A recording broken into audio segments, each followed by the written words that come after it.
Hi, everyone. We're not starting quite yet, but thank you for joining us. We're waiting for a few more people to arrive. Love you all.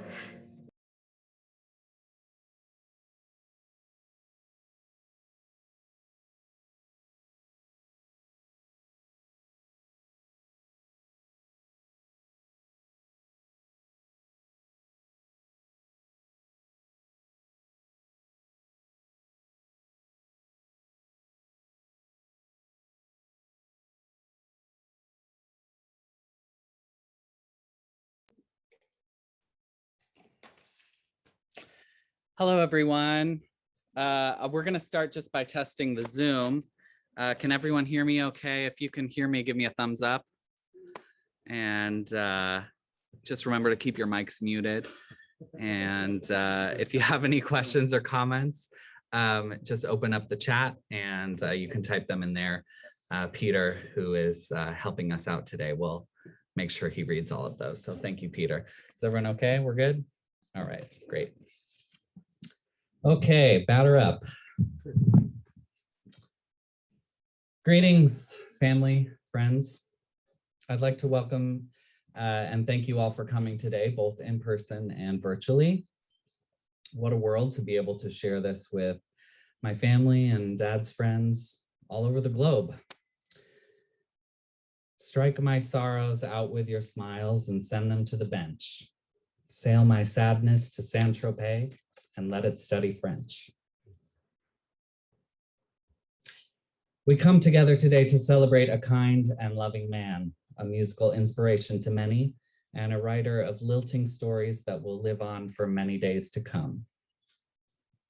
My father, Robert Rex Wheeler, was born in Kentucky in 1947, raised in Indiana, traveled the world, and settled here in Monterey. He created music and entertained folks all over the world, making friends and cultivating relationships wherever he went through song.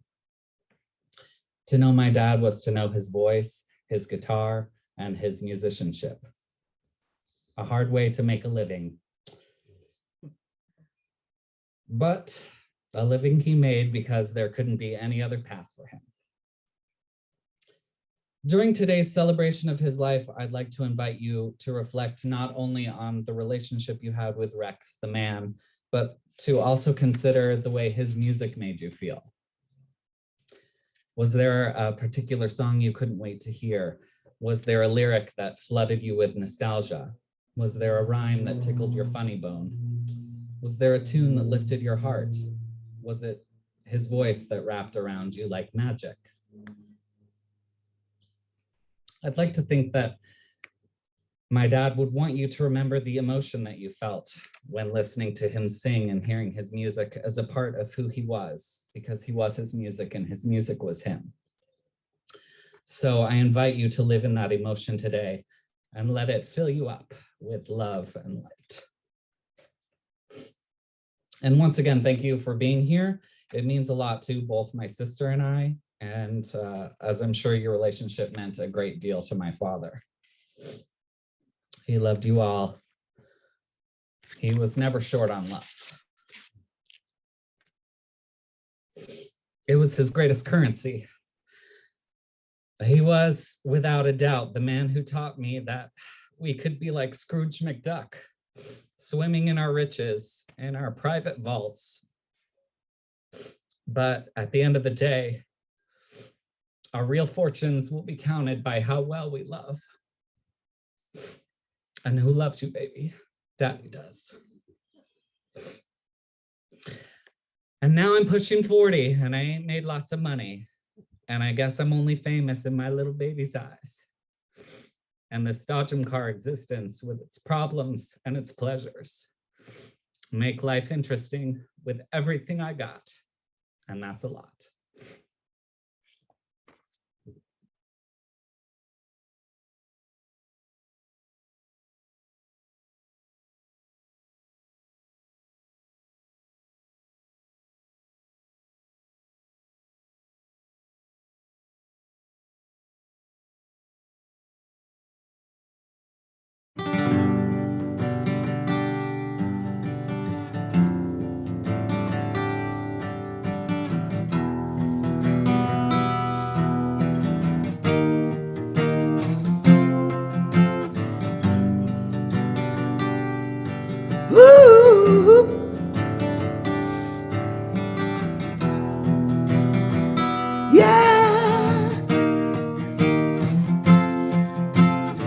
Hey, it's good to see you, kid. I remember all those things that we did. I missed your ugly face. I hear my kids do me proud.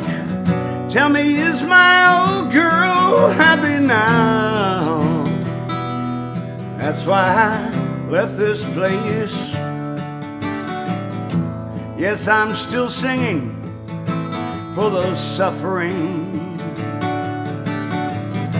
reminding people that they make a difference in a world of pain. And even though this planet of ours is falling apart, oh, I will give you everything that I can. I will give you everything that I am. I will give you all the love that I have, so deep in my heart. Woo!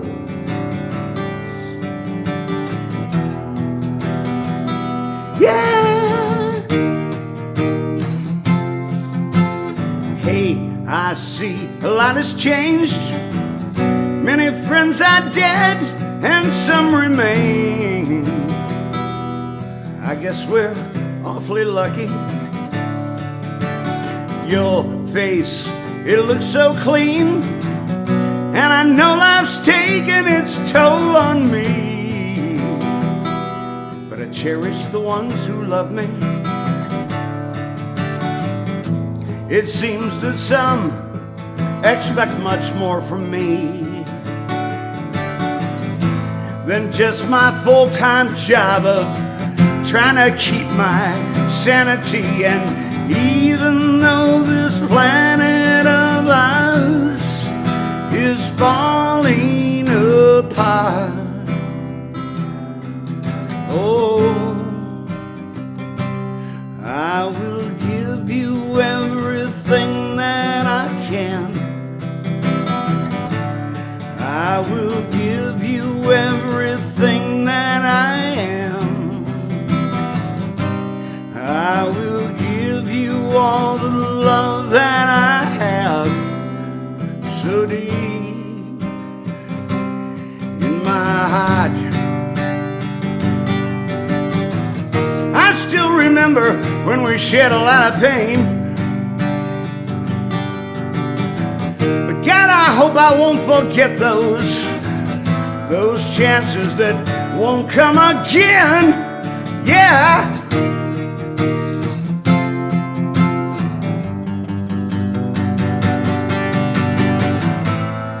And if perchance someone inquires of me, they'll find me looking for the best in those who said the worst of me. And even though this planet of ours is falling apart,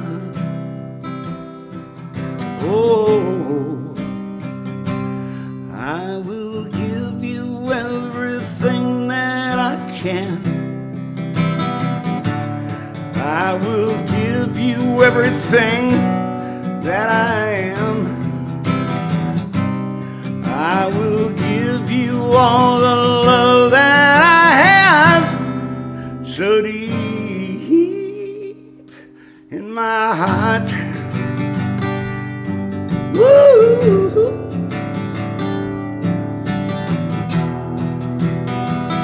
Yeah!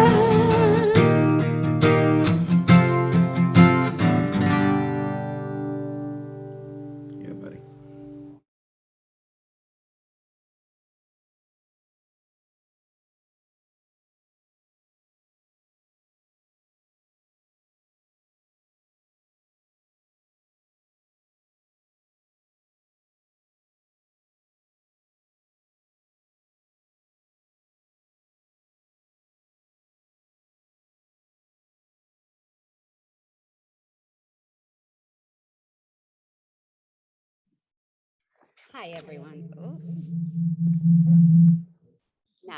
Now we can hear me? Great.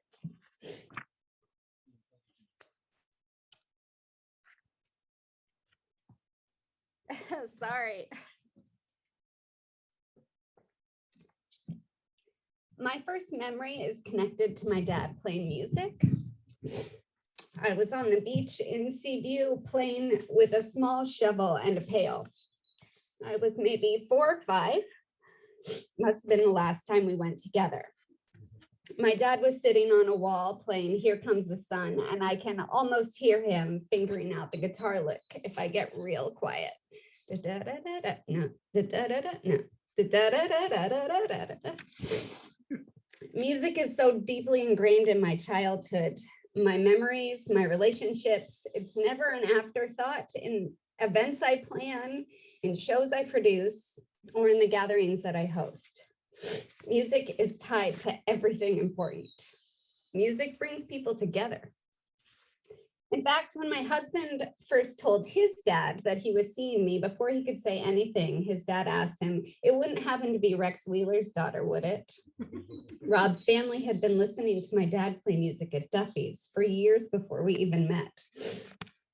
I like being known as Rhett Wheeler's daughter. It's been a moniker I've worn frequently and proudly, especially in the Monterey performance and music scene. It still amazes me how many paths I crossed professionally that knew and worked with my dad. Music brings people together. My dad taught me that. He taught me a lot. In the foreword of my creative autobiography written in grad school, I was asked to choose a validation squad. My dad was the first person mentioned. Here's what I wrote. Rex takes careful consideration when giving compliments. He was never one of those parents who oohed and awed over his children. In fact, when other parents used to approach him and tell him that I was talented or that I'd performed well in my latest production, his reply was always, "Yeah, she's okay." That's why it was so meaningful when he did tell me that I was talented. He's critical but honest and often employed the concept of constructive criticism. It made me want to work harder, to strive to reach my full potential, and sometimes he did this without realizing he was doing either.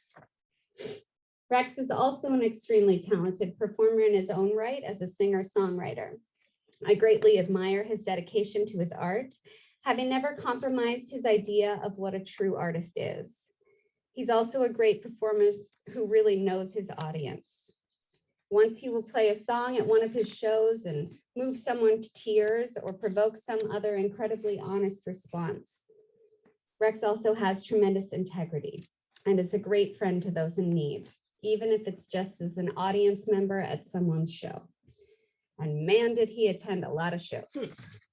My brother and I were able to sort through his belongings in the past few weeks. He didn't have much, but he held on to every program and seemingly every doodle my brother and I ever made. He kept notes, cards, letters from dear friends, programs and mementos from every event he attended, and lyrics, so many lyrics to songs finished and unfinished in handwriting that I've admired my whole life. Among those thousands of scraps of papers and playbills and napkins and clippings was another thing I wrote. 10 things my daddy taught me. I date it somewhere around age 13, but I don't think my writing has gotten any better and the lessons haven't changed, so here it is. Number 1, be yourself, period. Number 2, accept others. No matter what you think their differences are, it means that you are also different to them. They choose to be the way they are, just as you choose to be the way you are. Number 3, have an open heart. You will never find a friend if you're not open to the possibility. Number 4, respect. Always have respect for yourself and others. Number 5, you're not always right. You may be the brightest egg in the basket, but you still don't see the basket's point of view. Number 6, admit when you've been wrong. It's respectful, learn, and move on. Number 7, speak your mind. If you don't, no one will know what you're thinking or what you want to achieve. Number 8, singing is an outlet for the soul. Your voice is the music of life, and it may bring joy to many. Number 9, be the best you can be. Don't set a limit for potential, otherwise you will reach it and stop achieving things for yourself. Number 10, learn. Knowledge is not only the key to your future, but a reminder of your past. Not a bad list. I think I'm still trying to put it into practice. I don't love the "you're not always right" one so much. Another thing my dad impressed on me is there's always going to be someone better than you. It wasn't a put down. I don't even think it was meant to be entirely motivational. It was a mantra for self-acceptance. There's always going to be someone better than you. You have to be proud of what you can do. Keep trying to be better, but know at the end of the day, you have to love yourself and love what you do. Surround yourself with a group of friends who you love, who push you, but also be grounded enough to know that you won't always be everyone's cup of tea. My dad got that. He preached it, he practiced it. One thing my dad was never afraid of was telling people that he cared about, how much he loved them. Every time we parted or said goodnight, my dad always asked me, "Who loves you, baby?" To which I replied, "Daddy does." And he did. So maybe it's been a few years since you last saw him, or more than a few. It doesn't matter. He would tell you how much he's missed you. And I wouldn't be Rhett Wheeler's daughter if I didn't tell you how much he loved you. Daddy does.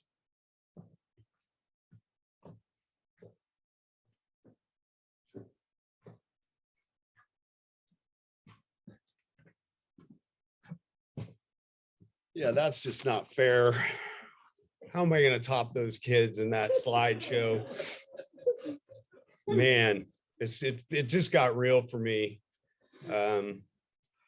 Coming in here, I'll start. I wrote some notes. They're going to be useless, I'm sure. Thank you guys all for coming. Thank Lara, Rhett, Rob, Diana, and everybody put so much thought into these. I was going to bring up these exact lyrics, and I wasn't sure if I should, so I'm glad that you put them in there. He was such a poet. For those who don't know me, I'm Shane deFreeuw. I was his nephew. My mom, Kitty, and she's on there somewhere, is my mom. And my uncle Jeff wishes he could be here as well, his brother. I think there's some Schmadas out there too.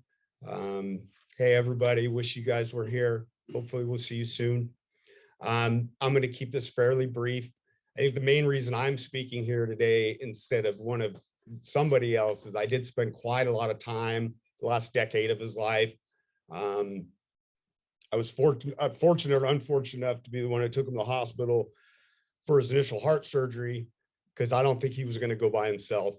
And, you know, my first memories of Rex were when the family would come, you know, holidays and Christmas, and we'd always make sure we had Miracle Whip because he said it was so much better than mayonnaise. And I would say, well, what's Miracle Whip? Well, Rex is coming. He'll tell you if you don't want to know.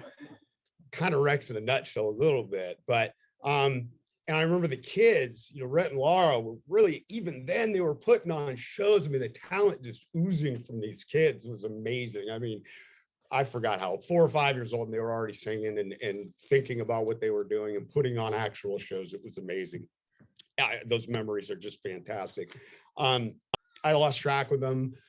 I moved to Monterey about almost 25 years now. And that's when I got to start seeing him play with Jay.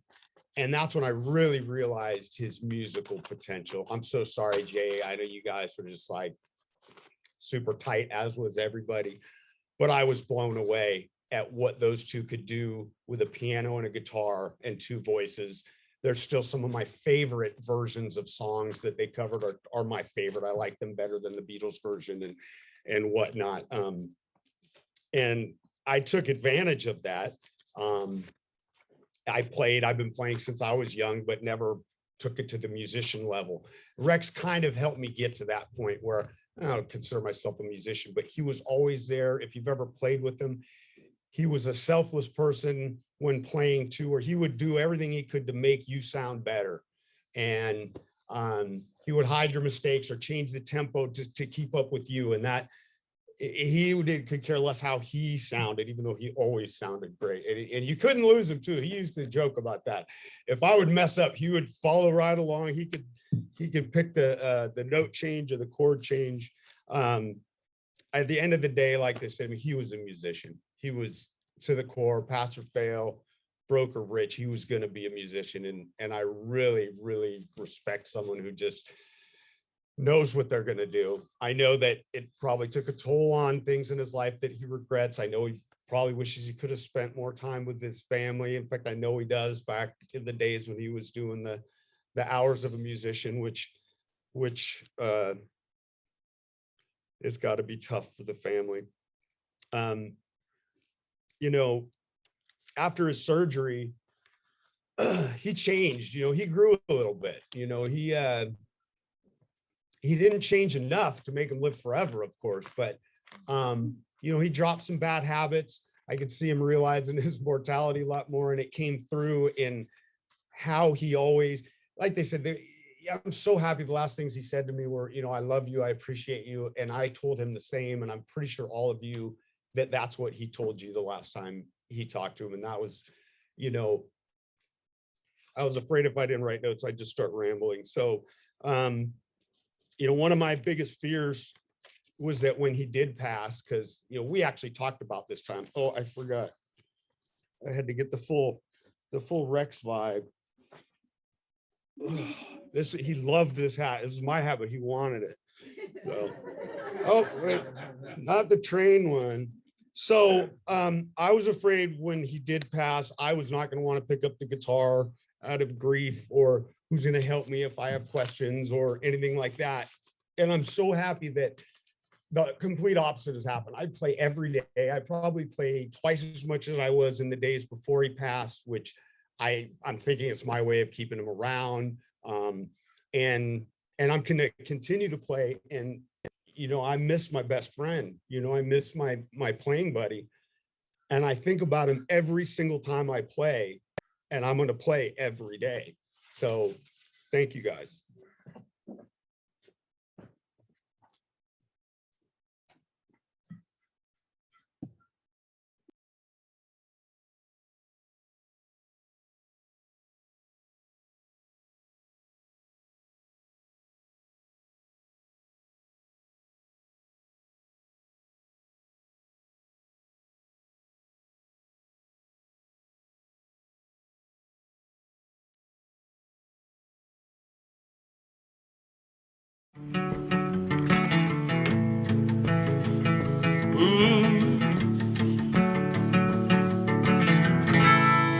Mother called us and it's supper time.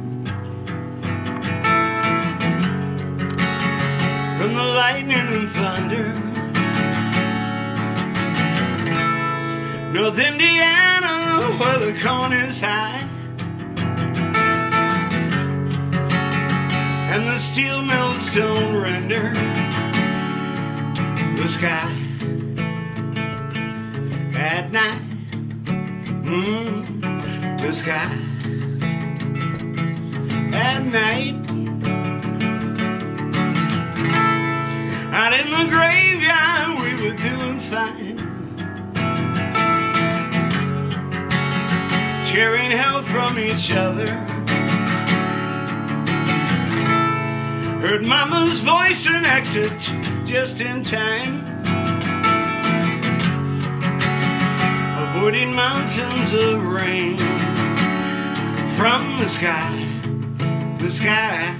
at night. Ooh, the sky at night. And I recall those moments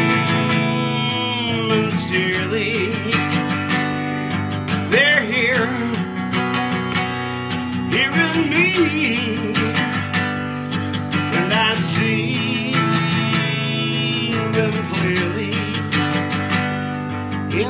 sky at night. Ooh, the sky at night. Miss Johnson motivates around the room. In the kitchen of Hatters, I fetch your children in the evening gloom, and the fog seems to scatter from the sky at night. Ooh, the sky at night. And I recall those moments dearly. They're here in me, and I see them clearly in the sky, bop, bop, at night. Yeah, the sky at night. I hope my maker turns out to be more than me, and we chat in the after,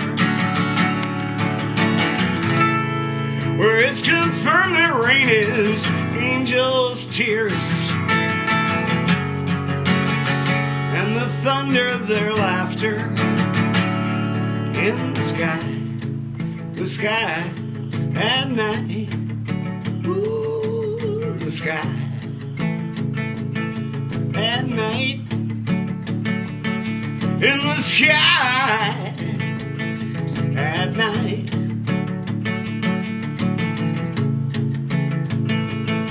Good night.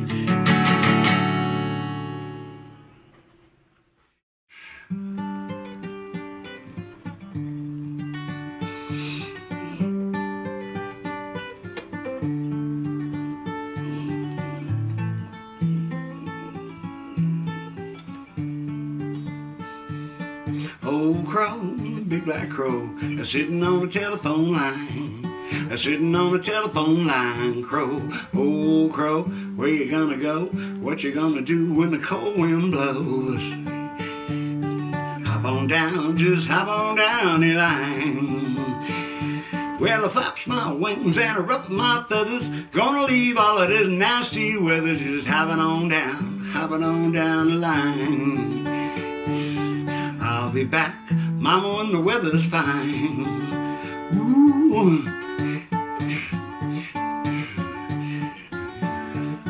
Old crow, big black crow, sitting on the telephone line, sitting on the telephone line. Crow, old crow, what you gonna do? Where you gonna go when they're shooting at you? Hop on down, just hop on down the line. Well, I zig to the left, I change my position, get the hell out of Dodge, shell or out of ammunition, just hopping on down the line. If you don't, they'll blow off your behind. Ooh.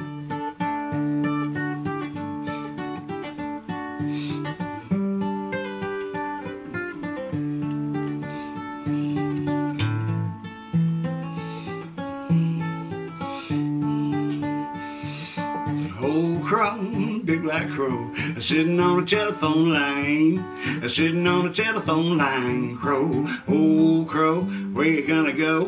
What you gonna do when it's pouring with snow? Hop on down, just hop on down this line. Well, I packed my bag down to the station. I'm going to Jamaica for a long vacation, just hopping on down the line. I'll be back, mama, when the weather's fine. About 90. I'll be back, mama, when the weather's fine.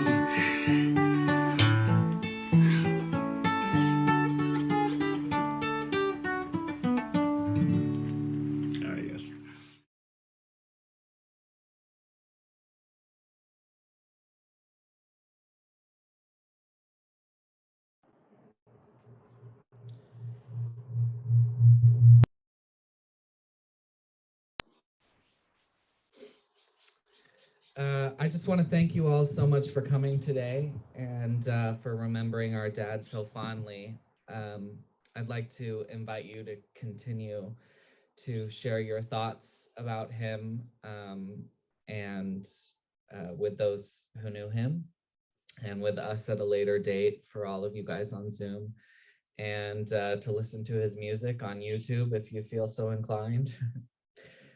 With that said, I just want to say thank you again, and we're going to conclude the Zoom memorial service.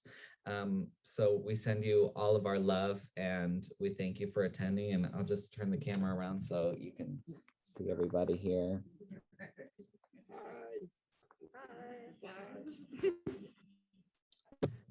And so now we're going to close out the Zoom and enjoy the rest of your day wherever you are. And thank you for being here, and we love you.